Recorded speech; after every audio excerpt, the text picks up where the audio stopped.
자, 우리에게 주시는 하나님 말씀 사도행전 4장 32절에서 35절까지 어제와 본문은 동일하지만 우리가 말씀을 한 번 더 받도록 합니다. 한 절씩 교독할게요. 32절입니다. 믿는 무리가 한 마음과 한 뜻이 되어 모든 물건을 서로 통용하고 제 재물을 조금이라도 제 것이라 하는 이가 하나도 없더라. 사도들이 큰 권능으로 주 예수의 부활을 증거하니 무리가 큰 은혜를 얻어 34절 그 중에 핍절한 사람이 없으니 이는 밭과 집 있는 자는 팔아 그 판 것의 값을 가져다가 사도들의 발 앞에 두매 저희가 각 사람의 필요를 따라 나눠줌이러라. 아멘. 하나님 말씀입니다. 어제와 본문은 동일하지만 초대교회의 그 영광을 향한 하나님의 계획을 오늘도 나누고 이제 사도행전 4장을 마무리하겠습니다. 오늘 설교 제목이 이런 교회가 되게 하소서 제목으로 말씀을 좀 나눌게요. 어제 새벽에 사도행전 마지막 부분 이 천국과 같은 초대교회의 모습을 우리가 보았잖아요. 그런데 그 충만함의 첫 번째 비밀이 어디 있었냐면 초대교회 성도들은 마음과 뜻이 하나가 됐다 그랬어요. 너무너무 귀한 거죠. 그래서 자기 것을 자기 것으로 주장하지 않고 교회 안에 가난한 사람이 아무도 없다 그랬어요. 그런데 그렇게 될 수 있었던 것은 그들이 마음에 누구의 마음을 붙잡았다고요? 예수님의 마음을 품은 거예요. 그러니까 예수님의 마음을 품을 때 우리가 마음과 뜻이 하나가 되는 거예요. 우리가 세상 동호회나 친목회처럼 교제를 자주 해서 자주 만나고 밥 먹고 커피 마시고 이래서 하나가 되는 게 아니라 예수님의 마음을 우리가 진심으로 품을 때 그러면 우리 안에 계신 성령님이 우리를 하나 되게 만드십니다. 그리고 오늘 본문에서 우리가 꼭 붙들어야 될 너무너무 중요한 교훈 두 가지 교훈을 좀 더 나누고 우리가 기도하겠는데, 자, 어제에 이어서 두 번째는요, 나는 주인이 아니라 청지기임을 명심하라는 겁니다. 내가 내 인생에 내 삶에 절대 주인이 되어서는 안 돼요. 청지기입니다. 청지기가 뭐죠? 그냥 우리는 잠깐 위탁받아서 관리하는 것 뿐이에요. 자, 오늘 32절 후반절에 보면요, 이런 말씀이 있어요. 자기 재물을 조금이라도 자기 것이라 하는 이가 하나도 없더라. 저는 이 32절 말씀에서 여기 후반절에 있는 하나도 없더라 이 표현 있잖아요. 이 표현을 그동안에 그냥 별로 이렇게 생각 없이 지나갔는데 이 말씀을 묵상하다가 하나도 없더라 이 표현이 너무 마음이 가는 거예요. 어제도 말씀드렸지만 당시 초대교회 성도들의 숫자가 적어도 한 2만 명 정도는 될 거라고 말씀을 드렸잖아요. 그런데 그 많은 사람들 중에 단 한 사람도 재물을 자기 것이라고 주장하는 사람이 없었다는 거예요. 이것이 정말 가능할 수 있을까요, 여러분? 아니, 분명히 내 건데, 내 재물인데 내 것이라고 말하는 사람이 아니 한 몇십 명이라도, 아니 몇 명이라도 좀 있을 법한데, 이게 내 거지, 이거를 꼭 바쳐야 되나? 그런 생각이 들 만도 한데 한 명도 없었다는 거예요. 2만 명이나 되는 사람이 이게 정말 가능할까? 근데 이게 바로 성령의 역사라는 거예요. 여러분, 인간의 본성은 절대로 이렇게 될 수가 없습니다. 그러니까 우리가 성령으로 충만해지면 우리가 눈을 뜨게 되는 것 중에 하나가 뭐냐면, 이제 더 이상 내가 가지고 있는 물질, 내가 내 소유라고 생각하는 것이 이제는 내 것이 아니라 나는 청지기일 뿐이라는 것이 깨달아져요. 성령님이 우리 안에 충만하시면, 심지어는요, 내 몸도 내 것이 아닌 거죠. 그래서 여러분, 내 몸을 소중히 다뤄야 될 이유가 내 몸도 내 것이 아니라니까요. 그래서 여러분, 우리가 음식도 절제하고 잠도 절제하고, 그렇죠? 내 몸을 혹사시키지 않는 거잖아요. 그게 나를 진짜 사랑하는 거예요. 왜냐하면 내가 내 것이 아니니까. 여러분, 다윗이요, 이스라엘 백성들과 예루살렘 성전을 건축하기 위하여 이제 재정을 모을 때, 그때 어떤 일이 있었냐면, 자, 역대상 29장 4절을 한번 볼게요. 역대상 29장 4절에 보면 금 오빌에 곧 오빌에 금 3,000달란트와 천은 7,000달란트라 모든 전 벽에 입히며 그랬어요. 그러니까 성전 벽을 다윗이 무엇으로 두르려고 그랬냐면 금으로 했다는 거예요. 금으로. 여러분, 여기 보면 오빌의 금 그랬잖아요. 이 오빌의 금이 무슨 뜻이냐면 금 중에 금. 여러분, 요즘도 금도 다 똑같지가 않잖아요. 그렇죠? 순금 중에 아주 최상의 순금. 그런데 3,000달란트가 얼마나 많은 양의 금이냐면 1톤 트럭 100대분이에요. 그러니까 100톤에 해당되는 어마어마한 양입니다. 여러분, 금 한 돈에 요즘 얼마예요? 진짜 얼마 안 되는 그 조그만 금도 그렇게 비싼데 100톤을 다윗과 백성들이 봉헌하니까 이게 현대 돈으로 계산하면 상상이 안 되죠. 그런데 금만 100톤일 뿐이지 거기에 은, 다른 것까지 합하면요 어마어마한 겁니다. 자, 그런데 다윗이 이스라엘 백성들과 어마어마한 그 성전 봉헌을 위해서 헌물을 드릴 때 뭐라고 고백하냐면, 자, 역대상 29장 14절에 보면 다윗이 이렇게 고백을 해요. 나와 내 백성이 무엇이기에 이처럼 즐거운 마음으로 드릴 힘이 있었나이까. 잘 보세요. 모든 것이 주께로 말미암아 싸우니 우리가 주의 손에서 받은 것으로 주께 드렸을 뿐이니이다. 여러분, 우리가 헌금을 드릴 때 딱 이 자세예요. 하나님이 내게 주신 것을 그냥 나는 다시 드린 것 뿐입니다, 주님. 여러분, 이게 주님이 받으시는 진짜 감사예요. 왜 이 고백이 중요하냐면 내가 내 인생의 주인이 아닙니다. 나는 하나님이 주신 것을 잠시 잠깐 동안 관리하는 청지기일 뿐입니다. 그 고백이에요. 우리가 조금 전에 그런 찬송 드렸죠. 잠시 세상에 내가 살면서. 여러분, 우리 인생이 얼마나 짧으냐면 성경은 안개와 같다 그랬어요.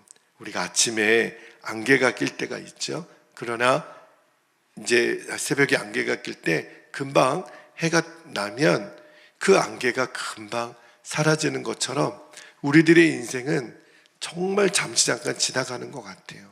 여러분, 벌써 우리 나이가 50대가 되고 60대가 되고 70대가 되고 이런 날이 올 거라고 생각을 했습니까? 진짜 눈 깜짝할 사이에 벌써 우리 나이가 이렇게 됐단 말입니다. 그런데 그 잠시 잠깐 지나가는 인생에 다윗이 고백하는 거예요. 내가 정말 주님을 만났기 때문에 내게 있는 모든 것은 다 주님이 하신 겁니다. 주님이 주신 겁니다. 이거는 다윗의 사랑의 고백인 거예요. 주님을 만난 사람은 다 이렇게 된다는 거예요. 이것을 바쳐야 되나 말아야 되나 고민할 게 없는 거죠. 왜요? 내 자신이 하나님의 것인데 주님이 바치라 하면 바치는 거고 주님이 가지고 있으라면 가지고 있는 거죠. 여러분, 내가 천년만년 이 땅에 살면서 내가 이것을 다 누리고 살 거라 생각하시면 절대로 안 됩니다. 주님이 오늘이라도 저와 여러분을 부르시면 가는 거예요. 어저께 저희 같은 지방은 아니지만 우리 이웃 지방에 목사님 한 분이 저보다도 2살이 더 어리시더라고요. 아니, 정말 너무 건강하셨던 분인데 등산을 하시다가 심정지가 와서 응급실에 가시던 도중에 돌아가셨어요. 참, 정말 이렇게 우리도 갑자기 주님 앞에 서게 될 수 있는 날이 이제 금방 오겠구나, 그런 생각이 드는 거예요. 다시 말하면 내 인생의 주인은 절대로 내가 아닙니다. 주님이 우리에게 허락하신 인생을 살다가 주님이 너 이제 오너라 그러면 우리 가야 되는 거죠. 여러분, 물질뿐입니까? 시간도 주님의 것이고 재능도 주님의 것이고 우리의 자녀들도 엄밀히 말하면 내 자녀가 아니에요. 하나님의 자녀인 거죠. 내 생명도 내 것이라고 말할 수 있는 게 아무것도 없어요. 주님이 바치라 그러면 바치는 거고 가지고 있으라 그러면 가지고 있는 거고, 그러니까 우리는 주님께 바칠 때도 기쁨이고 내가 가지고 있을 때도 기쁨인 거죠. 다윗과 이스라엘 백성들이 하나님께 성전 봉헌을 위하여 드린 제물을 드리면서 막 기뻤다 그랬어요. 이것이 바로 초대교회 성도들이 가지고 있었던 믿음이었다는 거예요. 내 것이 아니니까. 그러니까 너무너무 아름다운 공동체를 초대교회는 만들 수 있었던 거죠. 그러니까 자기 집을 팔고 밭을 팔아서 가난한 자들을 섬길 때 그렇게 기뻤다는 거예요. 이것이 초대교회 성도들의 두 번째 그 영광의 비밀이고, 마지막 한 가지만 더 나누고 기도합니다. 세 번째는요, 부활을 소망하고 천국을 사모하라는 거예요. 부활을 소망하고 천국을 사모하라. 여러분, 초대교회 같은 이 교회가 진짜 가능할까? 가능하다는 거예요. 어떻게 해요? 모든 성도가 부활을 소망하고 천국을 사모하면 그러면 초대교회 같은 교회가 된다는 거예요. 자, 33절 말씀 한번 볼게요. 33절에 보면 사도들이 큰 권능으로 주 예수의 뭘 증거했다 그랬죠? 부활을 증거했다 그랬어요. 부활을 증거하니 무리가 큰 은혜를 얻어. 초대교회 성도들은요, 만날 때마다 또 예수 믿지 않는 사람들에게 뭘 전했냐면 예수님의 부활을 전했다는 거예요.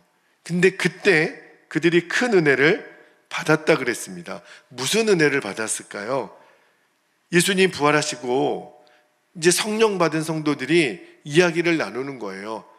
어떤 은혜를 받았냐면 우리가 예수님의 부활을 증거하면서, 야, 예수님 부활하셨대. 그렇지. 그러면 우리도 예수님처럼 부활할 거야. 그리고 우리는 영원한 하나님 나라에 갈 거야. 주와 함께 영원토록 우리는 살 거야. 그 고백을 나누면서 초대교회 성도들은 은혜를 누렸다는 거예요.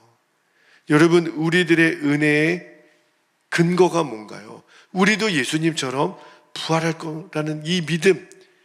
육신은 한번 이 땅에 왔다가 흙으로 돌아가겠지만 우리의 영혼은 주님과 함께 부활하여 영원한 하나님의 나라에서 자녀로 사는 것, 이게 우리들에게 얼마나 위로가 되나요? 여러분, 다윗과 이스라엘 백성들이 그렇게 큰 재물을 기쁨으로 드릴 수 있었던 이유는 이 모든 것이 하나님께로부터 왔으니까. 그런데 다윗과 이스라엘 백성들이 깨달았던 너무너무 소중한 진리가 있어요. 그게 뭐냐면, 자, 역대상 29장 15절 말씀을 볼게요. 우리는 우리 조상들과 같이 주님 앞에서 이방 뭐라 그랬냐면 나그네와 거류민들이라. 세상에 있는 날이 그림자 같아서 희망이 없나이다. 이게 무슨 말이냐면 우리들은 잠시 잠깐 왔다가 떠날 인생이라는 거예요. 그러므로 이 땅에 미련을 두지 않았다는 거예요. 희망이 없다, 이 말은 내가 이 땅에 미련을 두지 않겠다. 여러분, 우리들의 본향은 지금 이 땅이 아니거든요. 나그네는요, 옛날에 우리 한국 정서에 보면 이 기나리 보찜 싸고 오늘은 이곳 저곳 내일은 저곳, 그냥 주님의 복음을 전하는 우리들은 나그네인 거예요. 이 땅이 마치 영원한 내 안식처라고 생각해서는 안 됩니다. 특히 우리 한국 분들이 정서 중에 우리들 마음에 어떤 생각이 있냐면 그래도 집 한 채는 있어야지. 우리 어르신들이 꼭 하시는 말씀이 있었어요.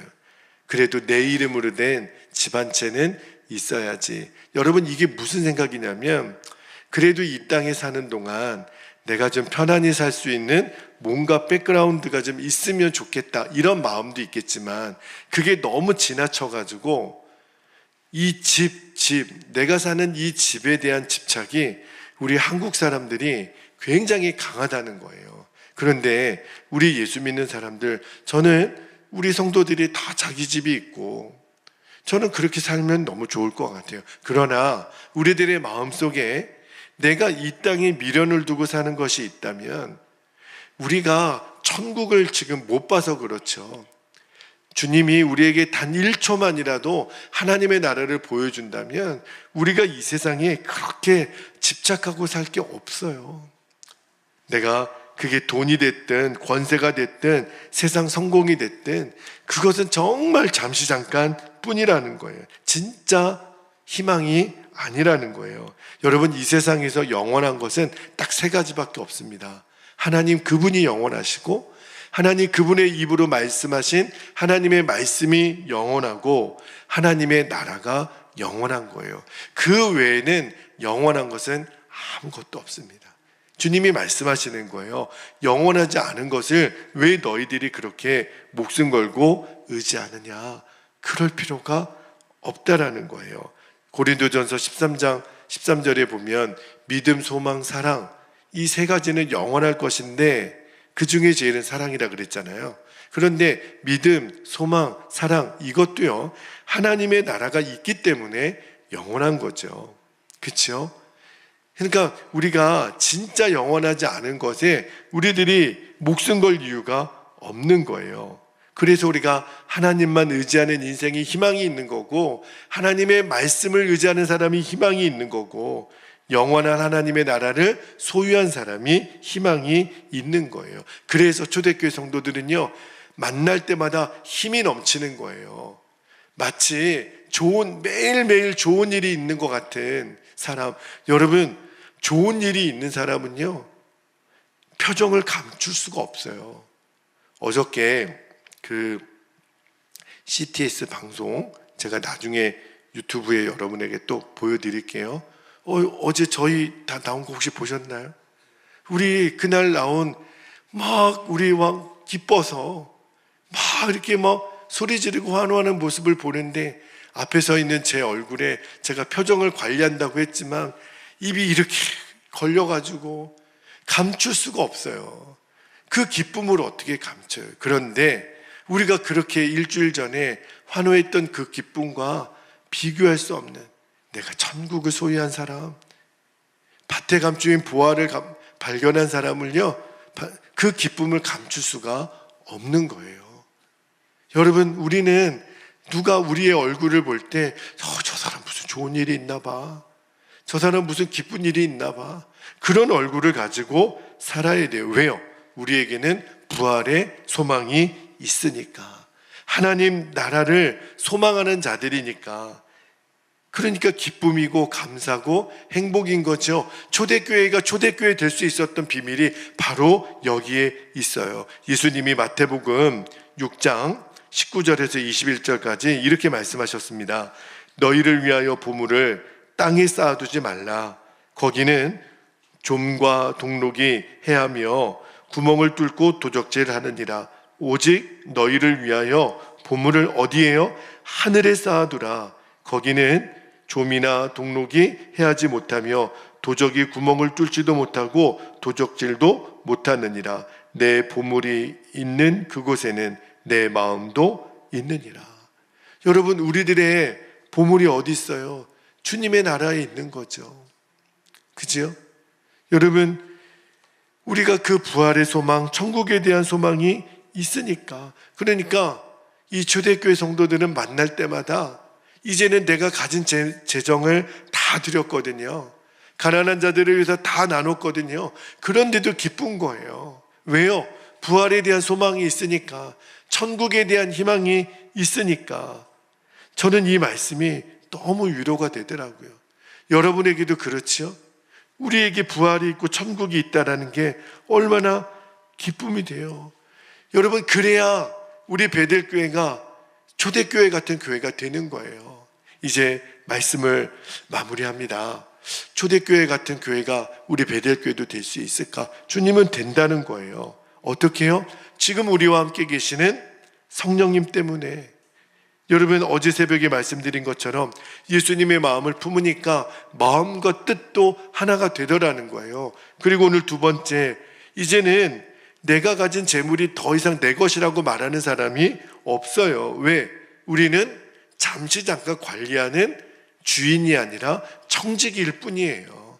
주님이 잠깐 맡아다오 내 생명조차도. 마지막으로 우리는 이 땅에 미련과 희망을 두는 사람이 아니라 우리의 부활의 소망을 두고 영원한 하나님 나라를 소망하니까. 그죠? 그러면 우리 베델교회가 초대교회 같은 교회가 되게 하신다는, 이 세 가지를 회복하는 게 하나님의 뜻입니다. 모든 교회가 이 세 가지만 회복하면 초대교회 같은 영광의 교회가 될 수가 있습니다. 여러분, 우리가 이제 기도하기를 원하는데, 이 세 가지를 통해서 주님께서 우리 교회를 통해서 또 여러분의 인생과 가정과 기업을 통해서 놀라운 구원의 역사를 이루어 가실 거예요. 그 일에 쓰임받게 되는 저와 여러분 되시기를 축복합니다. 자, 이제 우리 함께 기도하겠습니다. 두 가지 기도 제목을 나누고 우리가 함께 기도합니다. 자, 첫 번째, 내가 내 인생의 주인이 아니라 단지 뭐라고요? 청지기일 뿐임을 늘 고백하며 살아가게 하옵소서. 다윗처럼 헌금을 드릴 때도 주님께서 주신 거 그냥 주님께로 또 드리는 것 뿐입니다. 이게 진짜 고백인 거예요. 자, 두 번째, 이 땅을 사랑하는 동안 부활을 소망하고 천국을 사모하며 살아가게 하옵소서. 땅만 보는 인생이 아니라 이제는 하늘을 바라보는 인생 되게 하소서. 우리가 그렇게 기도할 수 있기를 바랍니다. 주님의 이름을 간절히 부르짖고 우리 합심하여 통성으로 기도하겠습니다. 주여